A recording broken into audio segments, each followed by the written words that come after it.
और चंपारण सत्याग्रह गांधी जी का पहला सविनय अवज्ञा आंदोलन था। देखिए पेपर में कभी कभी ऐसे क्वेश्चन बन सकते हैं, पूछ सकते हैं कि गांधी जी का पहला असहयोग आंदोलन कौन सा था, गांधी जी का व्यक्तिगत, गांधी जी का सविनय अवज्ञा आंदोलन सबसे पहले कौन सा था, गांधी जी ने सबसे पहले अमरण अनशन कहां पर शुरू किया था, गांधी जी ने सबसे पहले भूख हड़ताल कहां शुरू की। ऐसे छोटे छोटे क्वेश्चन कभी न कभी बने, तो मैं आपको हर चीज थोड़ी थोड़ी डिटेल में समझाता जाऊं, ठीक है, पर आप ध्यान से इसको सुनिए। चंपारण आपको मैंने बताया था बिहार में एक जिला है चंपारण, जो वर्तमान में पूर्वी चंपारण और पश्चिमी चंपारण में डिवाइडेड है। चंपारण के ही एक व्यक्ति थे जो मुरली भरवा गांव से आते थे, जिनका नाम था राजकुमार शुक्ल। इन्होंने चंपारण की किसान की समस्याओं को लेकर गांधी जी को 1916 के लखनऊ अधिवेशन में निमंत्रण दिया। कई बार लखनऊ अधिवेशन से क्वेश्चन बनता है कि किस अधिवेशन में चंपारण सत्याग्रह की समस्या लेकर राजकुमार शुक्ल गए थे, तो 1916 के लखनऊ अधिवेशन। बढ़िया बातचीत की, निमंत्रण दिया, इसके बाद गांधी जी आए और जो वहां पर नील की खेती होती थी उसकी समस्या के निवारण के लिए उन्होंने क्या किया, आंदोलन किया थोड़ा सा। फिर इसके बाद जीएफ लाई की अध्यक्षता में एक समिति बनी जिसके वो स्वयं सदस्य थे। फिर इसके बाद क्या हुआ,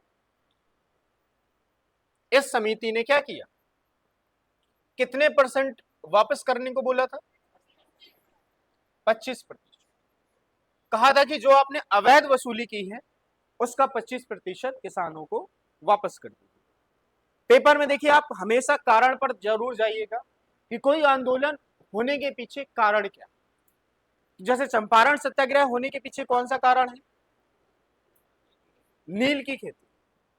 पेपर में या फिर नील की खेती लिख के आएगा या फिर लिख के आएगा 3 कठिया। 3 कठिया में कितने प्रतिशत भाग आता है, 3/20। कभी आप भविष्य में यदि बिहार का पेपर दें तो चंपारण तो भाई एक क्वेश्चन फिक्स रहता, तो भविष्य में ये सब क्वेश्चन वहां से खूब पूछते।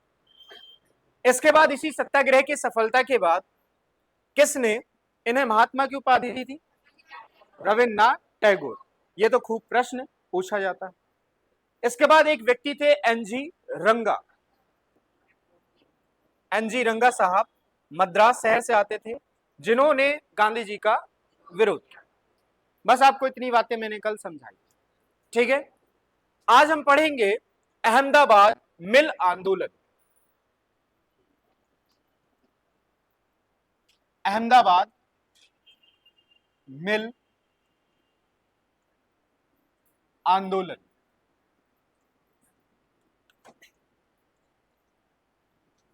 1918।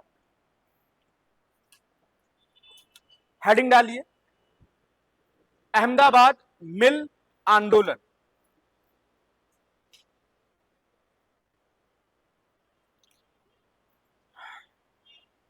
देखिए कोई भी आंदोलन हो सबसे पहले उसका वर्ष याद करिए, दूसरा है कि उसका कारण याद कीजिए, तीसरा उसकी महत्वपूर्ण विशेषता याद कीजिए, आपका आंदोलन समाप्त हो जाएगा।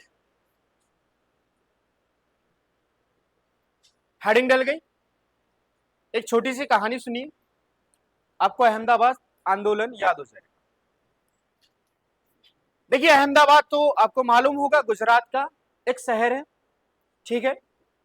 अहमदाबाद में एक मिल थी, मिल का मतलब कारखाना, जो एक कॉटन मिल थी, सूती वस्त्र यहां बनता था, ठीक है, जिसके मालिक थे अंबालाल साराभाई। क्या नाम था, अंबालाल साराभाई, या फिर सिर्फ अंबालाल याद कीजिए। यहां के मालिक थे अंबालाल, अंबा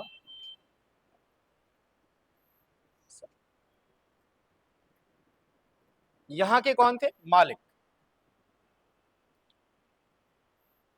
अब देखिए कोई भी मिल होती है तो वहां पर कर्मचारी होंगे, कर्मचारियों की कुछ ना कुछ हमेशा समस्याएं बनी रहती हैं, और उन समस्याओं के यदि निवारण नहीं होगा तो फिर वहां के कर्मचारी क्या करते हैं, विद्रोह या आंदोलन करते हैं।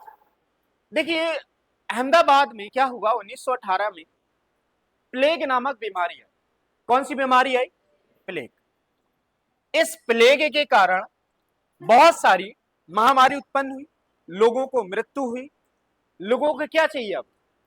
जैसे कोविड आया था, तो अब कोविड में क्या चाहिए था? लोगों को मदद चाहिए था, ऑक्सीजन चाहिए थी, मेडिकल फैसिलिटी चाहिए थी, और कुछ को तो पैसा भी चाहिए था जो कमा नहीं पा रहे। इसी दौरान जब प्लेग जैसी महामारी आई तो लोग एक दूसरे को छूते नहीं, क्योंकि माना जाता है कि ये छुआछूत से ज्यादा फैलती है। तो लोग छूना बंद कर देते हैं, आपसे बातचीत करना बंद कर देंगे। तो इससे क्या होगा? ना आप कॉटन मिल जा पाएंगे, ना आप काम कर पाएंगे, तो आपके परिवार में हो जाएगी आर्थिक तंगी। इन्होंने कहा मालिक से कि मालिक साहब, हमारा 50% का बोनस आप दे दीजिए। कितने प्रतिशत? 50% की बोनस की डिमांड।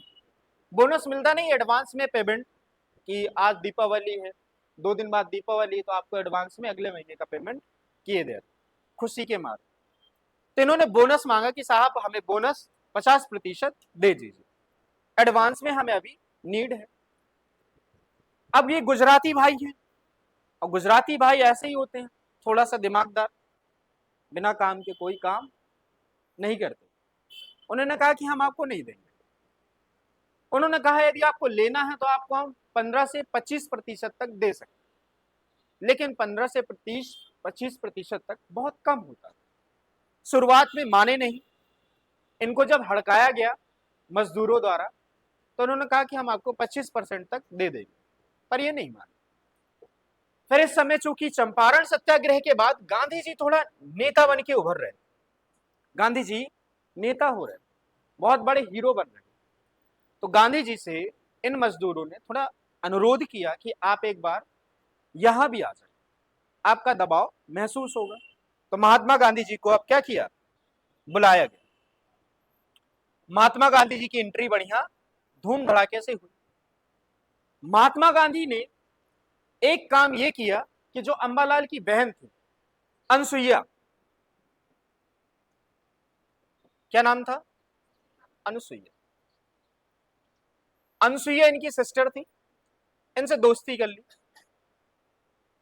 और दोस्ती करने के बाद फिर गांधी जी ने उनको कहानी वानी सुनाई। फिर गांधी जी का ये खुलेआम समर्थन करने लगे, नहीं भैया आप सही तो कह रहे हैं, बोनस दे दो। तो गांधी जी के धरने में ये भी बैठ गए, अब भैया भी मजबूर हो गए कि बहन अब बैठ गई है। तो गांधी जी को फिर बुलाया गया मजदूरों के साथ, कहा कि देखिए हम 50% तो नहीं दे पाएंगे, लेकिन हम आपको 35% बोनस दे देंगे। तो फाइनल डील कितने में हो गई? 35।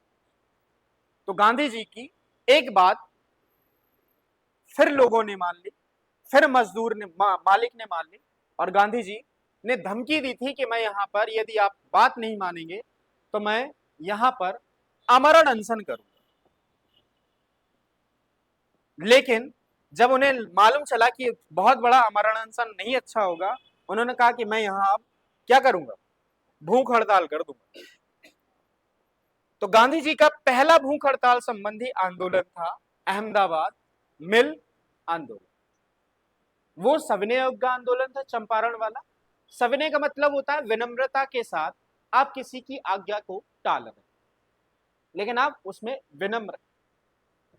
इसमें क्या है? भूख हड़ताल का मतलब क्या है? कि आप भूखे रहेंगे, खाना नहीं खाएंगे। तो गांधी जी का पहला भूख हड़ताल संबंधी आंदोलन कौन सा था? अहमदाबाद।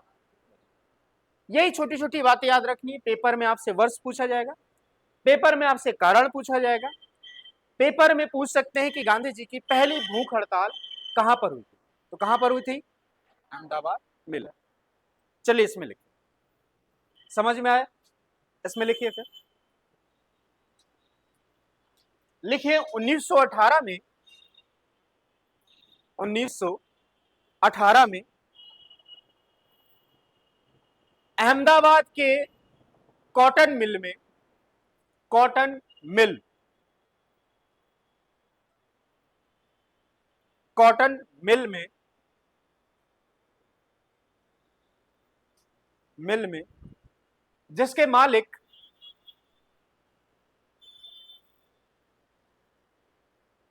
अंबालाल साराभाई थे, जिसके मालिक अंबालाल साराभाई थे।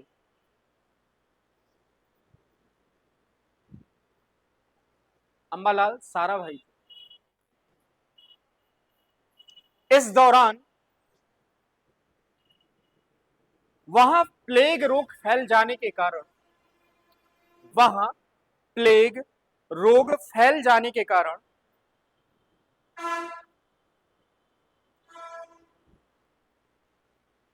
मजदूरों ने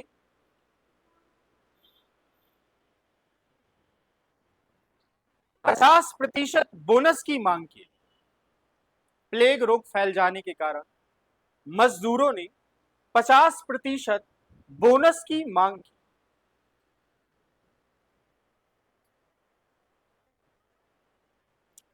लेकिन मालिक ने बात नहीं मानी। मालिक ने बात नहीं मानी।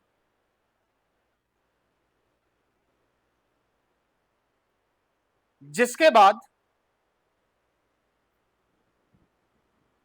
महात्मा गांधी ने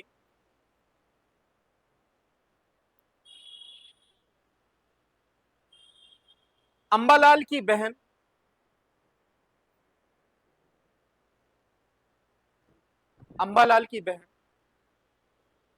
अनुसुईया के साथ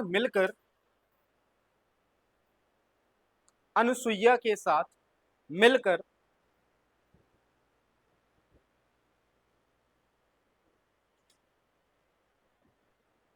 अपनी पहली भूख हड़ताल प्रारंभ कर दी।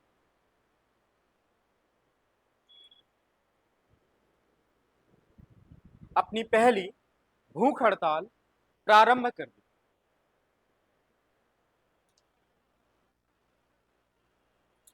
जिसके बाद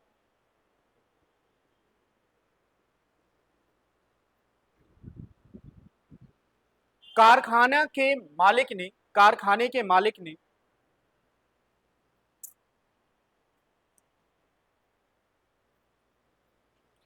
35% बोनस देने का निर्णय लिया।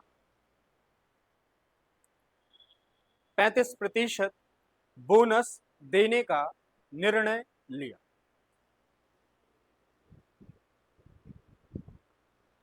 इस तरह गांधी जी का यह आंदोलन भी सफल रहा। इस तरह गांधी जी का यह आंदोलन भी सफल रहा।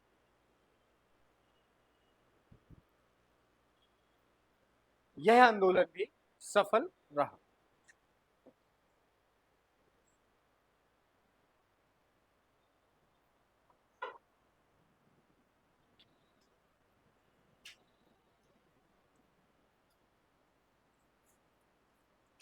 अगली हेडिंग डालिए, खेड़ा किसान आंदोलन।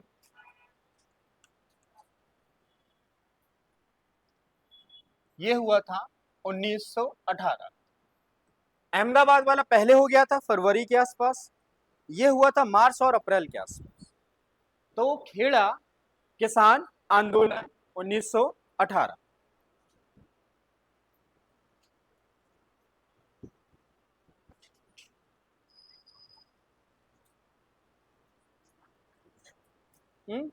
अब देखिए खेड़ा की कहानी सुनिए।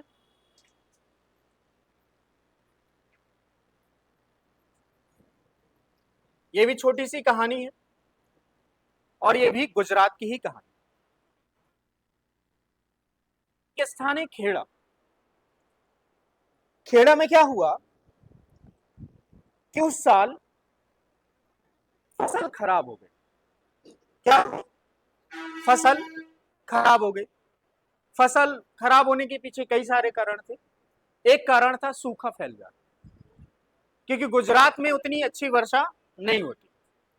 आप उसकी यदि ज्योग्राफी देखेंगे तो उसका जो सबसे दक्षिणतम भाग है वहां पर बारिश ठीक ठाक हो जाएगी, लेकिन उसके जो वृष्टि छाया प्रदेश है वहां पर बारिश नहीं मिलती और वहां पर कच्छ का रण जैसे मरुस्थल जैसी भूमियां मिलती। यदि अचानक से मौसम संबंधी कारणों के से वहां पर क्या हो जाए, फसल खराब हो जाए। फसल क्या हो गई? खराब हो। लेकिन फसल खराब होने के बाद जो उनसे टैक्स या राजस्व वसूली जाता था, जो उन पर टैक्स लगाया जाता, लेकिन वो टैक्स माफ नहीं हुआ। जैसे मान के चलिए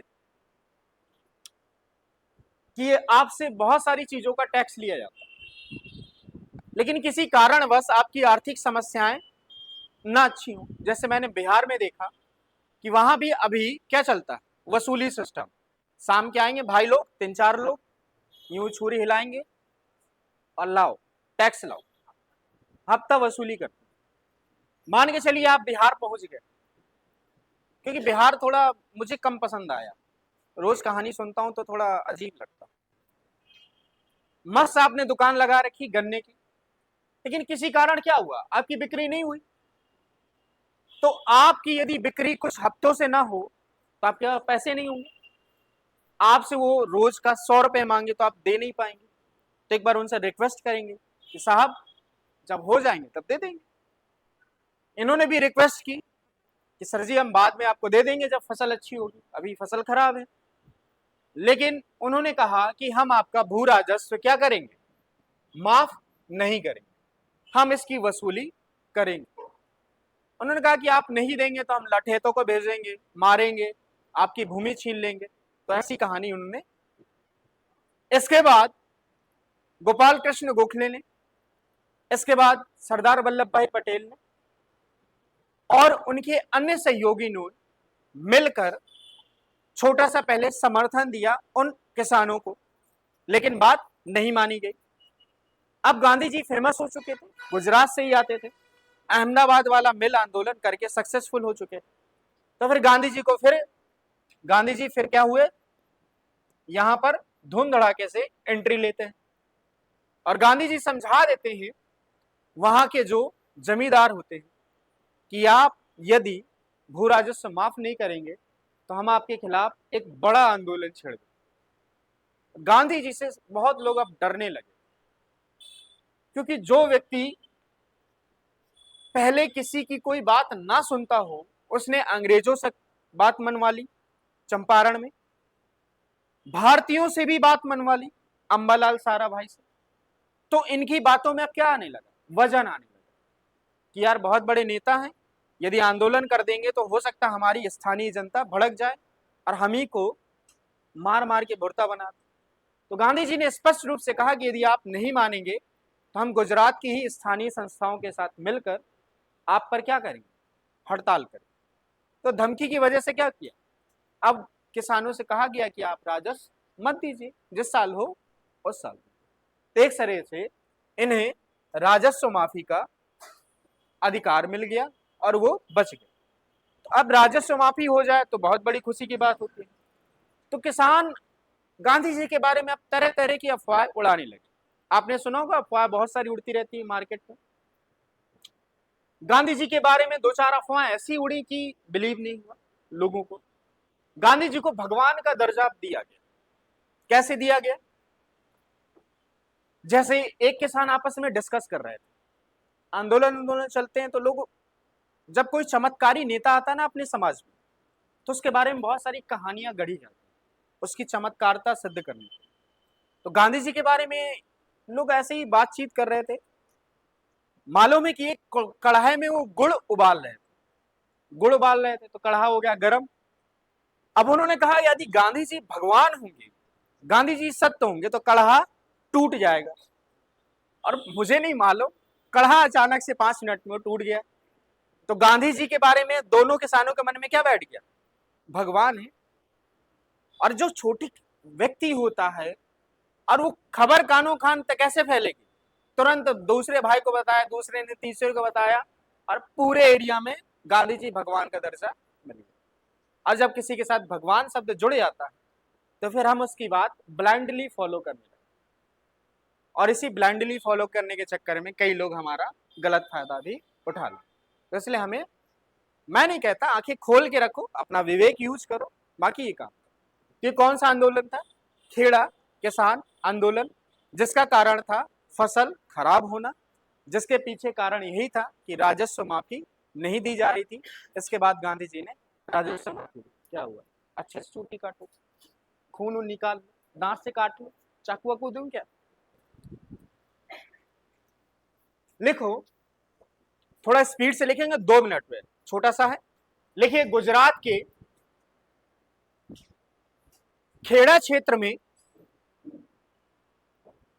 खेड़ा क्षेत्र में किसानों की फसल खराब होने के बावजूद, किसानों की फसल खराब होने के बावजूद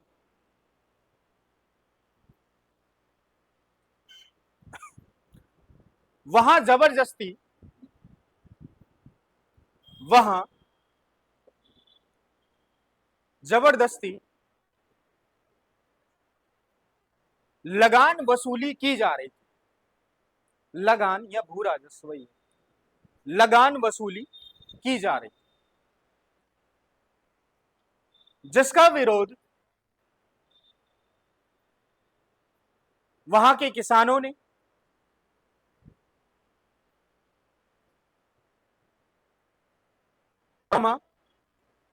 गोपाल कृष्ण गोखले की संस्था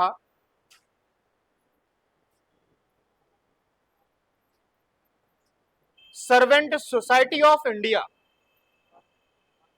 गोपाल कृष्ण गोखले की संस्था सर्वेंट सोसाइटी ऑफ इंडिया, लिख लो, servant society of India, comma Vithal Bhai Patel, Vitthal Bhai Patel आदि के सहयोग से वहां छोटा सा आंदोलन शुरू हुआ। वहां छोटा सा आंदोलन शुरू हुआ।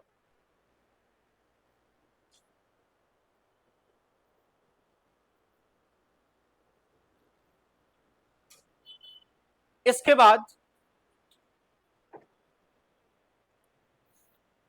गांधी जी ने इसका खुला समर्थन किया।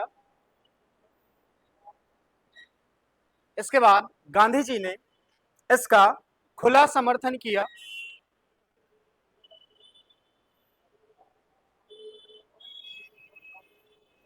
और अंततः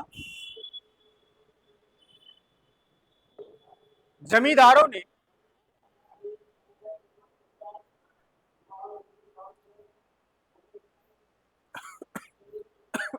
भू राजस्व माफ करने का निर्णय लिया। अंततः जमींदारों ने भू राजस्व माफ करने का निर्णय लिया।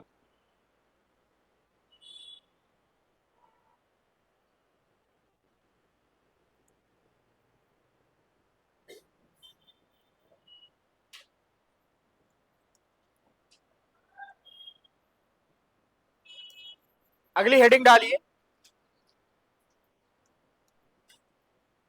रॉलेट एक्ट और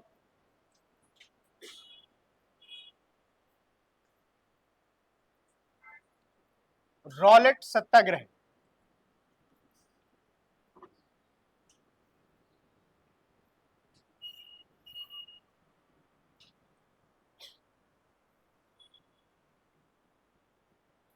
उन्नीस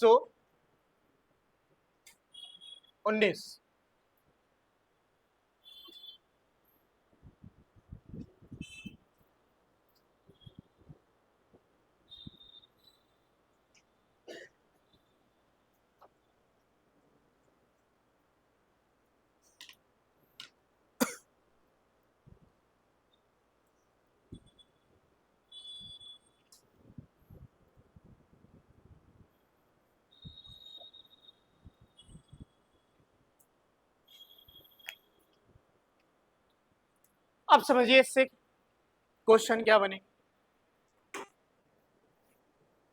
थक गए क्या? ऐसा तो मैंने कुछ नहीं पढ़ाया, 20 मिनट ही पढ़ाया अभी। चलिए बात ना कीजिए। देखिए, रॉलेट सत्याग्रह या रॉलेट एक्ट समझिए क्या है। देखिए पेपर में क्वेश्चन आता है कि किस कानून को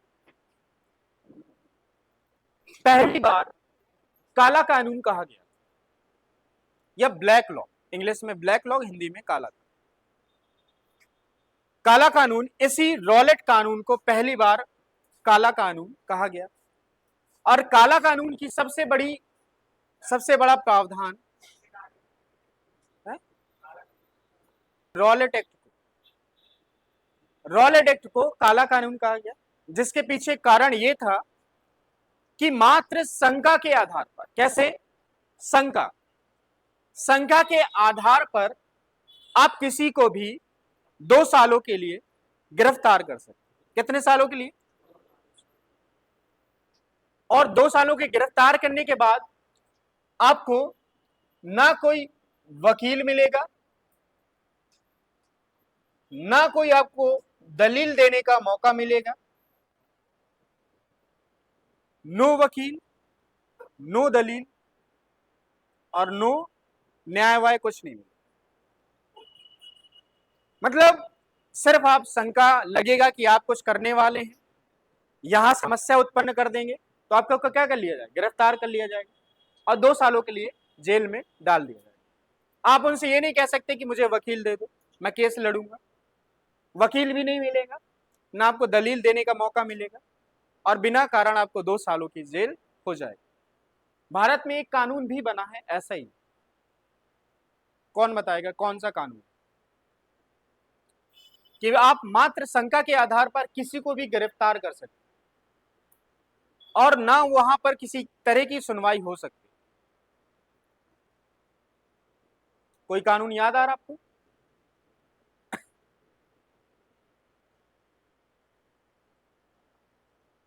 निवारक नजरबंदी का कानून।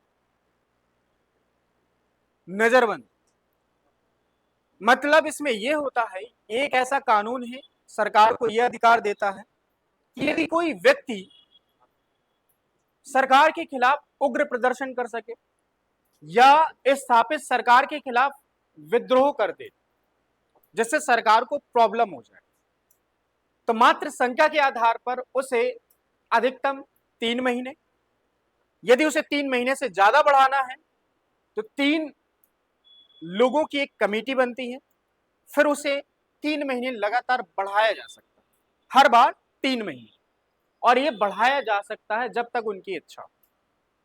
और इस दौरान आप उनसे ना ही कोई वकील मांग सकते हैं, ना ही आप किसी तरह की कोई दलील दे सकते हैं। निवारक नजरबंदी का मतलब यही होगा कि आपको हाउस अरेस्ट करके रख दिया जाएगा, आप ना कहीं घर से बाहर निकल पाएंगे, ना ही कहीं घर से कोई अंदर आएगा तो आ सकता है, पर उसकी जांच वांच होगी। जैसे आपने सुना होगा जब अनुच्छेद 370 हटा था जम्मू कश्मीर से, तो बड़े बड़े नेताओं को रातों रात क्या कर लिया गया? नजरबंद कर दिया गया, और लगभग इन्हें 1 से 1.5 सालों तक नजरबंद कर रखेगा, क्योंकि ऐसे व्यक्ति थे वहां पर जो रातों रात विद्रोह करवा सकते थे पूरे जम्मू कश्मीर में। इसलिए सरकार के पास भी ऐसे कानून मौजूद है, तो जब चाहे वो कर सकती है, आप कुछ नहीं कर पाएंगे। तो ऐसे ही एक कानून था रॉलेट एक्ट, और रॉलेट एक्ट का सिर्फ यही उपयोग था कि जो उस समय क्रांतिकारी गतिविधियां हो रही थी, मैंने आपको अलीपुर षड्यंत्र पढ़ाया, मुजफ्फरपुर षड्यंत्र पढ़ाया, इसमें क्या हो रहा था? छोटे छोटे दंगे हो जाते थे, छोटे छोटे नेता लोग उठते थे, मार मूर के गोली चले जाते थे। इन्हीं सबको रोकने के लिए यह रॉलेट एक्ट लाया गया, और इसे काला कानून के नाम से भी जाना जाता है। कौन सा कानून? पेपर में खूब बार पूछा हुआ है कि काला कानून या ब्लैक लॉ किसे कहा जाता है, तो रॉलेट एक्ट को। अब जब गांधी जी इस कानून को पढ़े, समझे, तो उन्होंने कहा कि यार इसका विरोध करना चाहिए। तो गांधी जी के नेतृत्व में इस कानून का विरोध प्रारंभ करने की घोषणा की गई। लेकिन क्या हुआ? इन्होंने एक तारीख निश्चित की जो थी 30 मार्च 1900। गांधी जी ने कहा कि यार हम 30 मार्च को बढ़िया सत्याग्रह प्रारंभ करेंगे जिसमें किसी भी प्रकार की कोई हिंसा नहीं होगी। लेकिन गांधी जी ने जैसे ये घोषणा की, उस समय तो व्हाट्सएप चलता नहीं था, उस समय टेलीविजन था नहीं, उस समय न्यूज़पेपर थे, लेटर जाया करते थे। तो गांधी जी ने इसकी डेट एक हफ्ते शिफ्ट कर दी, और एक हफ्ते शिफ्ट करने के चक्कर में इसकी डेट क्या कर दी, 6 अप्रैल 1919। अब जैसे उन्होंने शिफ्ट कर दी, ये घोषणा कर दी कि एक हफ्ते बाद हम ये शुरू करेंगे, लेकिन ये पता किसको चलेगा, जो उनके आसपास लोग होंगे। लेकिन कोई दिल्ली में है, कोई मुंबई में है, कोई पंजाब में है, उन्हें कैसे पता चलेगा? उन्हें तो तीसी मालूम थी।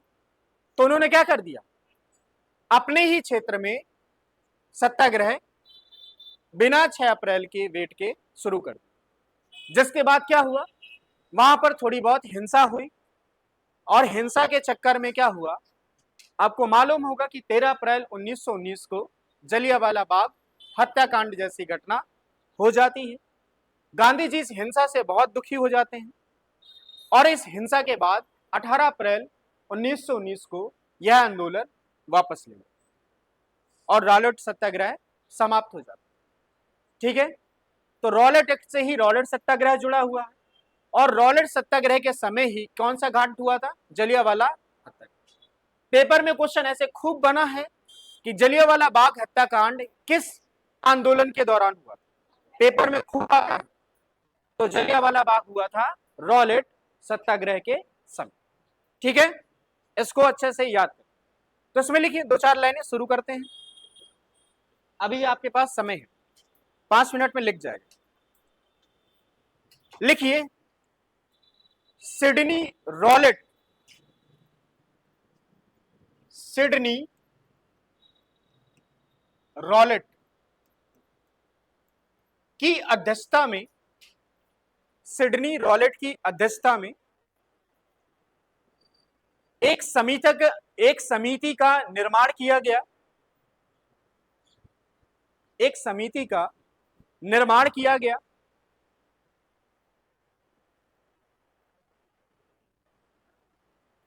जिसने रॉलेट कानून बनाने की सिफारिश की, जिसने रॉलेट कानून बनाने की सिफारिश की।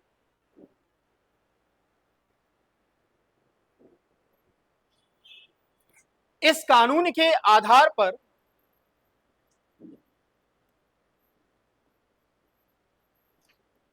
इस कानून के आधार पर मात्र किसी भी व्यक्ति को, मात्र किसी भी व्यक्ति को शंका के आधार पर, शंका के आधार पर उसे 2 सालों तक गिरफ्तार किए जा सकता था, उसे 2 सालों तक गिरफ्तार किया जा सकता था,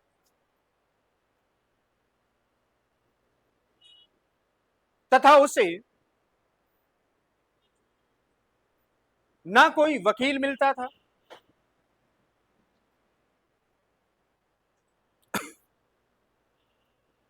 ना ही किसी प्रकार की कोई सुनवाई होती, ना कोई वकील मिलता था, ना ही किसी प्रकार की सुनवाई होती।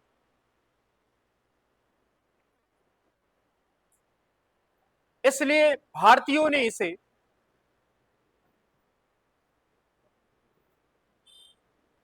काला कानून कहा, इसलिए भारतीयों ने इसे काला कानून कहा।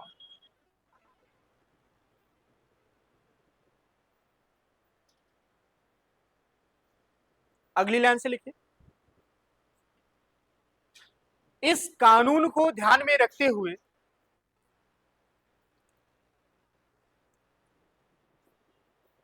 गांधी जी ने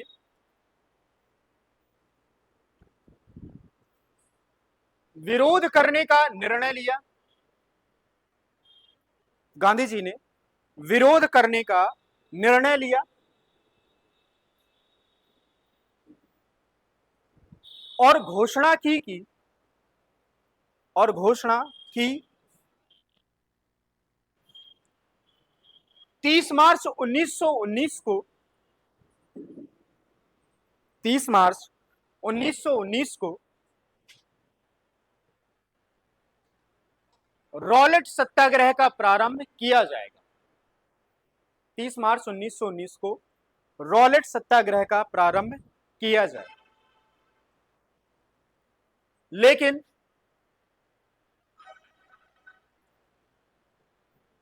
यह तारीख बढ़ाकर 6 अप्रैल कर दी गई। लेकिन यह तारीख बढ़ाकर 6 अप्रैल कर दी गई।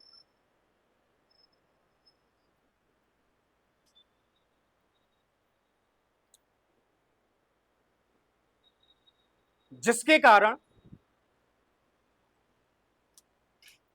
लोगों को गलतफहमी हुई, जिसके कारण लोगों को गलतफहमी हुई और पंजाब, दिल्ली,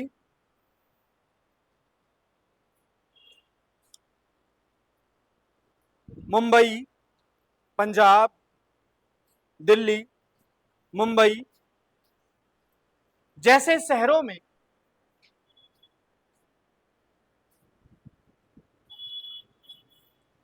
सत्याग्रह प्रारंभ हो चुका था। सत्याग्रह प्रारंभ हो चुका था।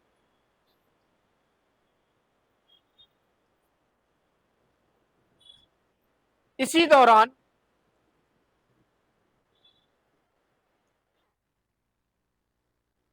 तेरह अप्रैल 1919 को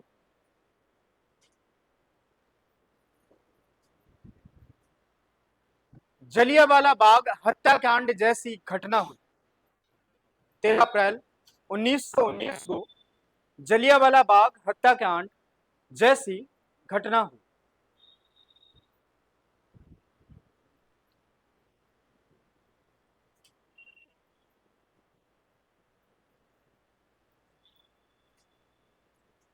तो कल हम जलियांवाला बाग हत्याकांड पढ़ेंगे।